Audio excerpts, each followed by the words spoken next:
मीरा पिछले जन्म में कौन थी, इसकी बड़ी प्यारी कथा है।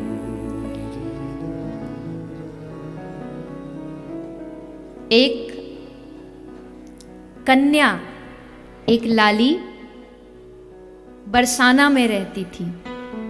नाम था उसका माधवी। क्या नाम था? माधवी। उसकी एक मैया थी, माँ थी। तो उसकी जो माँ है वो माधवी का जो बचपन में जो ब्याह हो जाता था, बाल विवाह, और फिर बाद में गौना होता था, बाद में ससुराल भेजा जाता था। तो अब माधवी का बचपन में ब्याह हो गया था नंदगांव के एक लाला से, नंदगांव के एक छोरा से। तो ब्याह हो के तो माधवी बरसाना में ही रही। अब बड़ी हो गई तो उसका गौना हो रहा है। तो उसकी माँ उसको गौने के लिए तैयार कर रही है, पहले से ही उसको समझा रही है, देख बेटी तू नंदगांव जा तो रही है, पर देख ध्यान देना वहां एक बड़ा भारी जादूगर रहता है। माधवी कह रही हाँ अच्छा, क्या करता है वो जादूगर? क्या उसके पास कोई छड़ी वड़ी है क्या? बोले नहीं नहीं, छड़ी वड़ी नहीं है उसके पास, एक ही छड़ी है, उससे वो अपने सारे काम बना लेता है। कौन सी छड़ी? वेणु, बांसुरी। बंशी की ध्वनि कान में चली गई तो समझ कुछ नहीं बचता, मन प्राण सब हार जाता है जीव। और सुन, मैंने पड़ोसन से सुना है, खासकर जब यमुना जी पे जल भरने जाते ना तब जरूर मिलता है वो रास्ता में। तो तुझे मैं पहले से सावधान कर रही हूं, रास्ते में कहीं मिल जाए तो कदापि उसे देखना मत।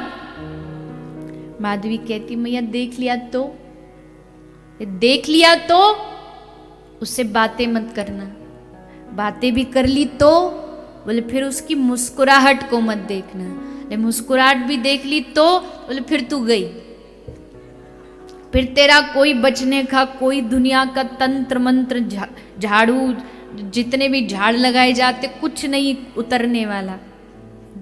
हमारे ब्रज में कहते भूत चढ़ जाए वो उतर सकता है, पर नंद का पूत जिस पे चढ़ जाए वो नहीं उतर सकता। ये उतरना आसान नहीं। अच्छा मैया, अच्छा ये बता माँ, वो बंशी कब कब बजती है तो मैं थोड़ा उस समय ध्यान रखूं? तो मैया कहती है उस जादूगर का कोई भरोसा नहीं, कभी भी बजा देता है, पर खास कर विशेषकर प्रातःकाल सुबह जब गाय चराने जाता है, और दूसरा संध्या को, सांझ को जब गाय चरा के आता है। इन दो समय पर तो विशेष ध्यान रखना। और पड़ोसन कह रही थी बंशी भी ऐसी बजाता है, पशु पक्षी गाय, पक्षी उड़ना भूल जाते हैं, गाय चलना भूल जाती है, गाय चारा खाना भूल जाती है, ऐसी बंशी बजाता है। मैंने सुना है, लगता उसने कोई तंत्र साधना कर रखी है वश में करने की। माधवी कहती है भगवान बड़ा खतरनाक है ये तो। मैया कहती हाँ, एक काम करना, खूब सारी रुई ले जाना, कान में लगा के रखना इन दो समय पर, खासकर सुनाई न दे। किसी दिन तेरी मटकी में से माखन खा ले तो मटकी फेंक देना, क्या पता छू के जादू कर दे। हाँ मैया सही कह रही हो। पूरा एकदम तैयार किया जा रहा है माधवी को कि कोई गड़बड़ ना हो जाए। उधर माधवी का पति नंदगांव से बैलगाड़ी में बैठ करके निकल पड़ा बहू को ले जाने। निकला ही था कि सामने श्री कृष्णचंद्र खड़े मिल गए। चोरे लाला सज दज के कहाँ जा रहे हो? बोल ससुराल जा रहे हैं। अच्छा जब इतनो सज रहे हो, बहू लेके आ रहे हो? हाँ पहली बार। हाँ तो ठीक है, आते ही हमें मोड़ो दिखाई हो। बोला ठीक है बिल्कुल तुम्हें ही दिखाएंगे। चला गया, माधवी को लिया, बिठाया, अब बिठा करके आने लगा। पूरे रास्ते माधवी का पति उससे कृष्ण की चर्चा करता है। ब्रजवासियों के पास और दूसरा कोई काम था ही नहीं कृष्ण के अलावा।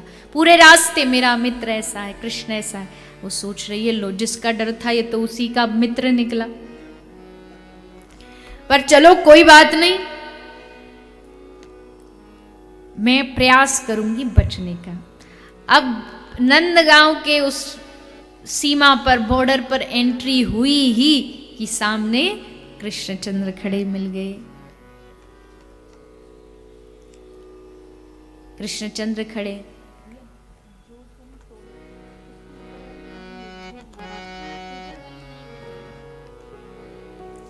तो सामने श्री कृष्णचंद्र खड़े मिल गए। रोक रोक रोक, रोक दी बैलगाड़ी। ले आयो बहू को? हाँ लाला ले आयो। अच्छो चल तो मोड़ो दिखा। तो ग्वाला ने कही कि अजी सुनती हो, देखो हम जिनके बारे में तुमको बताते आ रहे थे वो देखो कितनी कृपा, सामने ही ठाड़े मिल गए। बोले कृपा? हम तो इन्हीं से बच रहे थे। बोले मुंह दिखा दो लाला को। ब्रज की परंपरा थी, गांव में कोई भी बहू आएगी पहले वाकी मुंह दिखाई ठाकुर जी करते थे। पर माधवी तो सिखी पड़ी आई है, सो कृष्ण नाम जैसे सुना, इतना घूंघट था वो सुनती और इतना लंबा करना, और एकदम पकड़ के बैठ गई कि दिख ना जाऊं कहीं से, ना मैं दिख जाऊं और ना मुझे ये दिख जाए। ठाकुर जी कह रहे हैं मुंह तो दिखा, इसको बोल मोड़ो दिखाएगी हमको। नहीं दिखाई। ठाकुर जी बोले चोरे लाला एक बात बता, तेरी बहू कानी है का जो मोड़ो नहीं दिखा रही, छुप रही है? कुरूप है का? बोले नहीं नहीं लाला बड़ी सुंदर है। तो फिर मोड़ो काय को नहीं दिखा रही? बोले पता नहीं का है वो, अभी तक तो बढ़िया बातचीत कर रही।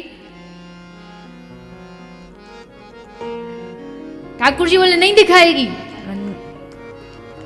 ठाकुर जी बोले ठीक है जा रहे हैं हम भी वादा करते हैं आज के बाद तेरा मुंह नहीं देखेंगे, चलिए।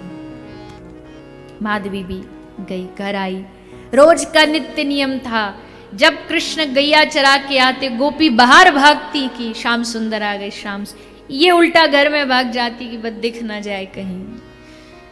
कान पक गए, जिसको देखो बस कृष्ण की चर्चा, जिस गोपी से मिलो कृष्ण ये किया, कृष्ण वो किया, यही करते करते करते करते एक दिन इंद्र का प्रकोप हुआ। प्रकोप में जोरदार वर्षा हुई, तबाही मचने लगी, गांव की गांव बहने लगा, सबके घर नष्ट होने लगे, पानी में सब बहने लगे, भागने लगे, दौड़ने लगे। उसी भाग दौड़ में माधवी भी भागी। भागते भागते भागते सर का घूंघट ऊपर सर से उठ गया, और जैसे उठा तो दृष्टि गई सामने। कहाँ दृष्टि गई? एक बड़ा सुंदर कर कमल। ठाकुर जी के हर अंग को कमल की शोभा दी। कर कमल एक उंगली गिरिराज जी के नीचे लगी हुई थी। माधवी ने देखा, आहा ये इतना सुंदर हाथ किसका है?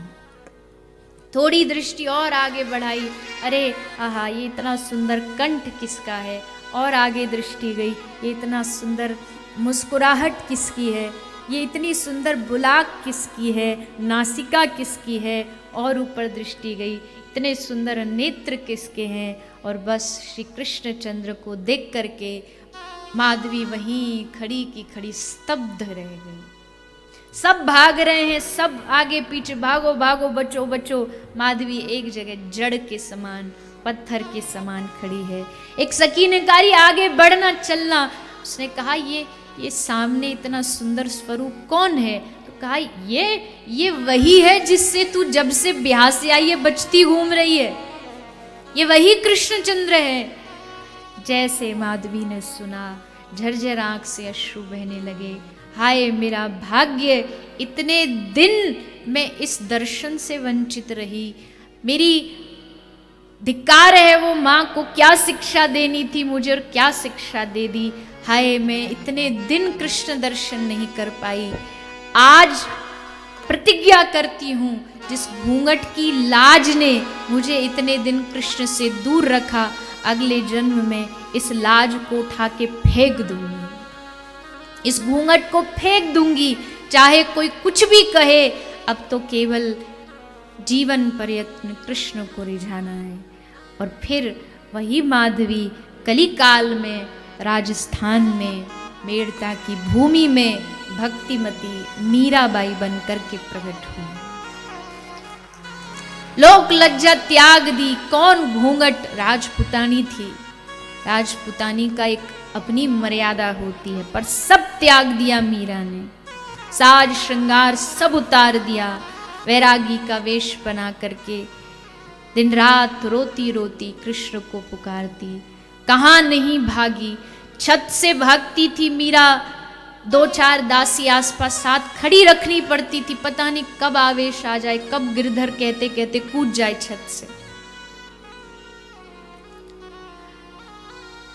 और इस अवतार में, इस जन्म में मीरा ने गिरधर को रिझाया, बार बार परीक्षा ली, भगवान दर्शन भी देने आए, लेकिन मिलन जब नहीं होता तो मीरा को याद आती अपनी वो पूर्व जन्म की बात कि मैंने कितना बड़ा अपराध किया था।